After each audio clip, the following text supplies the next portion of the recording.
Assalamualaikum warahmatullahi wabarakatuh. Puji syukur kehadirat Allah Subhanahu wa Ta'ala yang telah memberikan kita nikmat kesehatan, kesempatan, sehingga kami dari pemakalah dapat menyampaikan atau menjelaskan hasil diskusi kami, sehingga teman-teman dapat memahami hasil diskusi kami.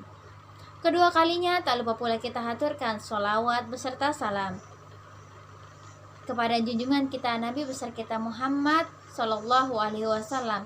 Semoga di hari yaumul kiamah kelak kita mendapat syafaat beliau. Amin amin ya robbal alamin.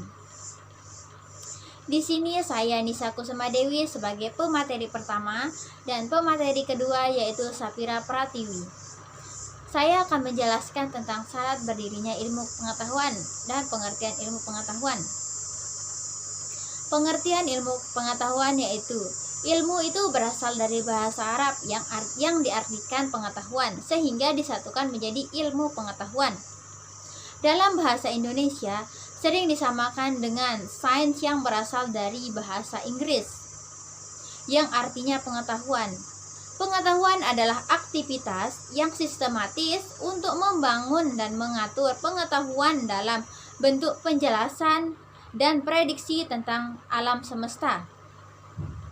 Menurut Oxford Dictionary, ilmu didefinisikan sebagai aktivitas intelektual dan praktis yang memiliki studi sistematis tentang struktur dan perilaku dunia fisik alam melalui pengamatan dan percobaan.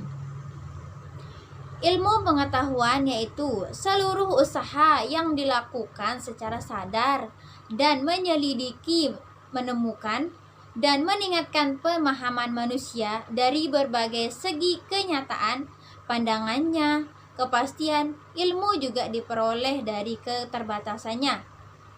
Ilmu juga bukan sekedar pengetahuan, tetapi merangkum sekumpul berdasarkan teori-teori yang disepakati dan diuji secara sistematik, yang menggunakan seperangkat metode yang diakui dalam bidang-bidang ilmu tertentu.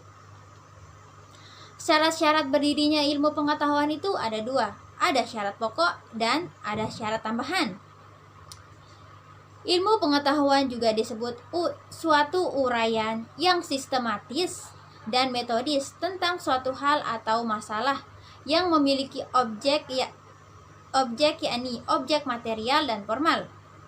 Objek material adalah suatu bahan yang menjadi sasaran ilmu pengetahuan, sedangkan objek formal adalah sudut pembahasan dari suatu ilmu pengetahuan yang tumbuh dan berkembang untuk membentuk kesempurnaan. Syarat-syaratnya yaitu ada syarat pokok dan syarat tambahan. Syarat pokok itu ada tiga.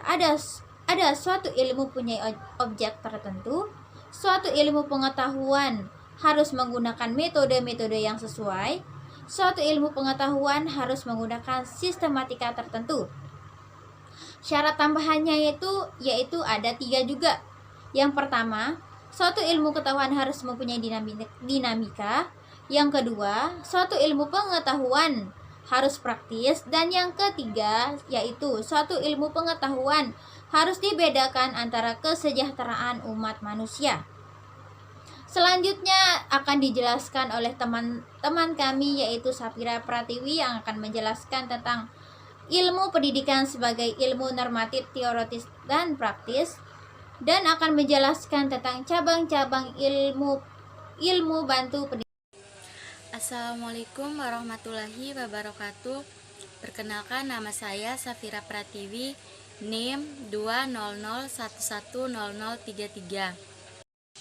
Di sini saya akan menjelaskan materi tentang ilmu pendidikan sebagai ilmu normatif, teoritis, dan praktis.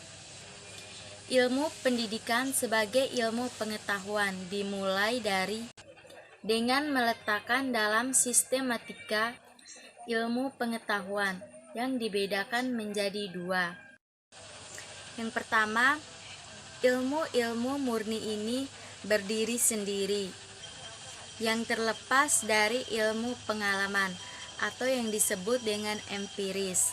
Sedangkan yang kedua yaitu ilmu pengalaman yang diproses berdasarkan pengalaman dan dimulai dari gejala-gejala kehidupan, baik nampak atau tidak nampak. A.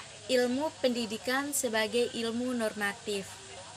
Sebagai ilmu pengetahuan normatif, ilmu pendidikan merumuskan kaidah atau pedoman tingkah laku manusia. Sesuatu yang normatif berarti berbicara tentang masalah baik atau buruk dari perilaku manusia.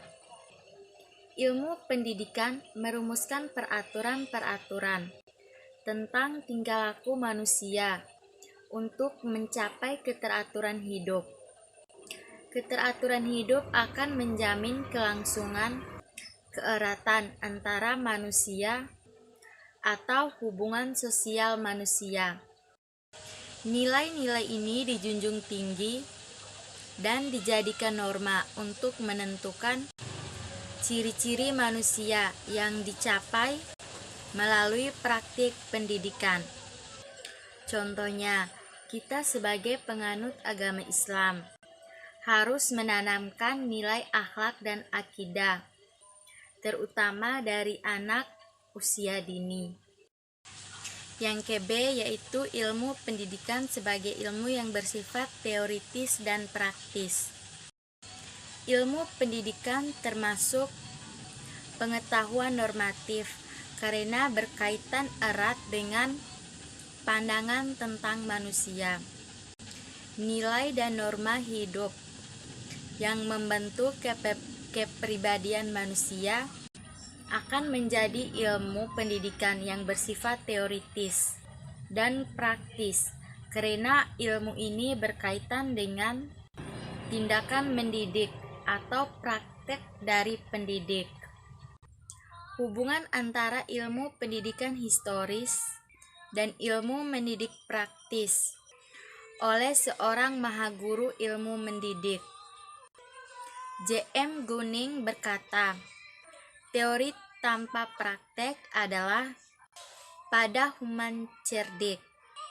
Cendekiawan dan praktek tanpa teori hanya terdapat pada orang gila dan penjahat-penjahat. Namun alangkah lebih baik sempurnanya ilmu pendidikan itu dilakukan dengan cara teori praktek bersama-sama. Yang ke-C yaitu cabang-cabang dan ilmu bantu pendidikan Islam. Menurut Langeveld pada tahun 1952 mengklasifikasikan cabang ilmu pendidikan sebagai berikut. Yang pertama, ilmu pendidikan teoritis. Yang pertama, ilmu pendidikan sistematis. Yang ke-B, sejarah pendidikan. Yang ke-C, ilmu perbandingan pendidikan. Dan yang ke-D, ilmu pendidikan praktis, metodis, pendidikan keluarga, dan pendidikan agama. Ilmu yang diperlakukan dalam ilmu pendidikan antara lain: yang pertama, ilmu biologi, dan yang kedua, ilmu sosial. Ini saja yang dapat kami sampaikan, kurang dan lebihnya kami minta maaf. Akhir kata, wassalamualaikum warahmatullahi wabarakatuh.